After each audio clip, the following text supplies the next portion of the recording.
আসসালামু আলাইকুম। এটেন বাংলা সংবাদে সবাইকে স্বাগত জানাচ্ছি আমি চিন্তিয়া হক। নারীদের নিয়ে কুরুচিপূর্ণ মন্তব্যের পর এখন আইডি হ্যাক নিয়ে জামায়াতের আমির মিথ্যাচার করছেন বলে মন্তব্য করেছেন বিএনপি চেয়ারম্যান তারেক রহমান। যশোরে নির্বাচনী সমাবেশে তিনি বলেন, জনগণকেই নির্ধারণ করতে হবে নির্বাচনে তারা দেশপ্রেমিকের পক্ষে দাঁড়াবে নাকি দেশ বিরোধীদের বিরুদ্ধে। যারা ৭১ সালে দেশ বিরোধী ভূমিকা রেখেছিল তাদের বিরুদ্ধে সবাইকে রুখে দাঁড়ানোর আহ্বান জানান তারেক রহমান। এর আগে খুলনার খালিশপুরে প্রভাতী স্কুল মাঠে সমাবেশে তারেক রহমান বলেন, জনগণের ভোটে রাষ্ট্র পরিচালনার দায়িত্ব পেলে সবাইকে নিয়ে দেশ পুনর্গঠনই হবে বিএনপির প্রধান লক্ষ্য। খুলনার বন্ধ হওয়া মিল কারখানা চালু করার মাধ্যমে বেকারত্ব দূর করার ঘোষণা দেন বিএনপি চেয়ারম্যান।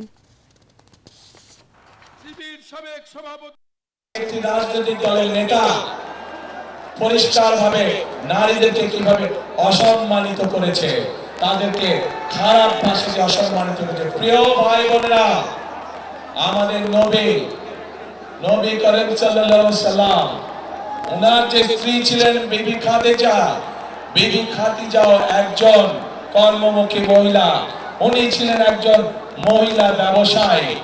আজকে যেই দলটি, যাদের নেতা আজ বাংলাদেশের নারীদেরকে একটি খারাপ কিছুর সাথে তুলনা করেছে, তারা বলে তারা ইসলাম কায়েম করবে।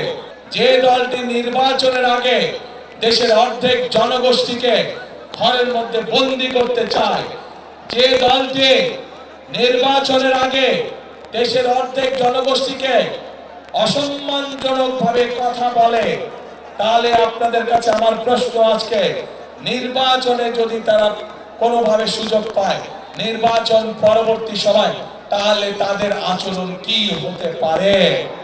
এই বিষয়ে যারা বিশেষজ্ঞ তারা পরিষ্কারভাবে বিভিন্নভাবে বলেছে যে আইডি এইভাবে হ্যাক হতে পারে না। যারা আপনাদেরকে এইভাবে অপমানিত করে তাদেরকে আপনারা কিভাবে জবাব দিবেন, আজ সেই সিদ্ধান্ত নেবার সময় এসেছে। বংশানুক্রমিক রাজনীতি নয়, যোগ্য নেতৃত্বই দেশ পরিচালনা করবে বলে মন্তব্য করেছেন জামায়াতে ইসলামের আমির ডাক্তার শফিকুর রহমান। তিনি বলেন, রাজার ছেলে রাজা হোক, এ ধরনের রাজনীতি আর চায় না জনগণ। কক্সবাজারের মহেশখালী এবং কক্সবাজার শহরের মুক্তিযুদ্ধ ময়দানে জেলা জামায়াতের আয়োজিত জনসভায় এসব কথা বলেন তিনি। আগামী 12 ফেব্রুয়ারি অনুষ্ঠিতব্য ভোটকে আজাদির ভোট উল্লেখ করে ডাক্তার শফিকুর রহমান বলেন, এটি গোলামির বিরুদ্ধে জনগণের প্রথম ভোট। নারী নির্যাতনের ঘটনার প্রসঙ্গ তুলে জামায়াতের আমির বলেন, মা বোনদের অপমান করার বিরুদ্ধে প্রতিবাদ করায় এখন তার বিরুদ্ধে অপপ্রচার চালানো হচ্ছে। যারা বাংলাদেশের 18 কোটি মানুষের মধ্য থেকে এই বিপ্লব, এই সংগ্রামের লড়াইয়ের অংশীদার ছিলেন, তাদের সকলের প্রতি আমি গভীর শ্রদ্ধা নিবেদন করছি। প্লট জালিয়াতির 2 মামলায় সাবেক প্রধানমন্ত্রী শেখ হাসিনাকে 10 বছরের কারাদণ্ড দিয়েছে আদালত। সেই সঙ্গে শেখ রেহানা ছেলে রাদন সিদ্দিক ও মেয়ে আজমিনা সিদ্দিকের 7 বছর আর টিউলিপের 4 বছরের কারাদণ্ড দেয়া হয়। সোমবার এর রায় ঘোষণা করেন ঢাকার বিশেষ জজ আদালত 4-এর বিচারক রবিউল আলম।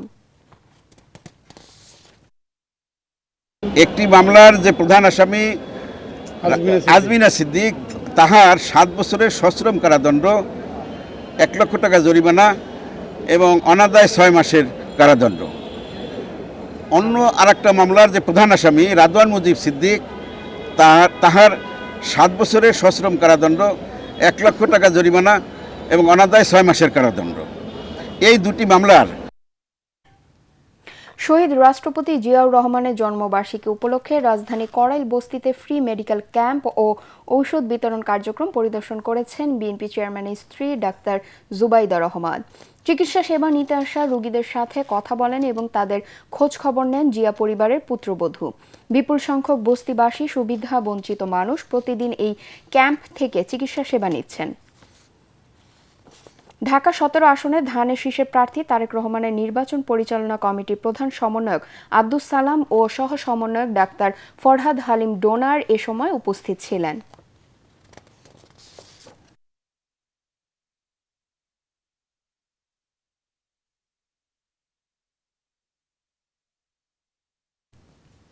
নারীর প্রতি অশালীন কুরুচিপূর্ণ বক্তব্য দিয়ে জামায়াতের আমির পুরো মা-এর জাতিকেই অপমান করেছে বলে অভিযোগ করেছেন বিএনপির স্থায়ী কমিটির সদস্য সেলিমা রহমান।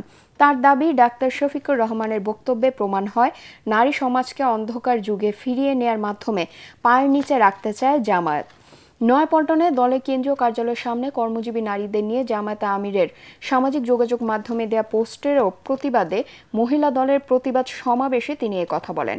বিএনপি সিনিয়র যুগ্ম মহাসচিব রুহুল কবির রিজভী বলেন, আমিরের বক্তব্যের মাধ্যমেই স্পষ্ট হয়ে গেছে জামায়াত ক্ষমতায় এলে নারীদের অধিকার সংকুচিত হয়ে যাবে।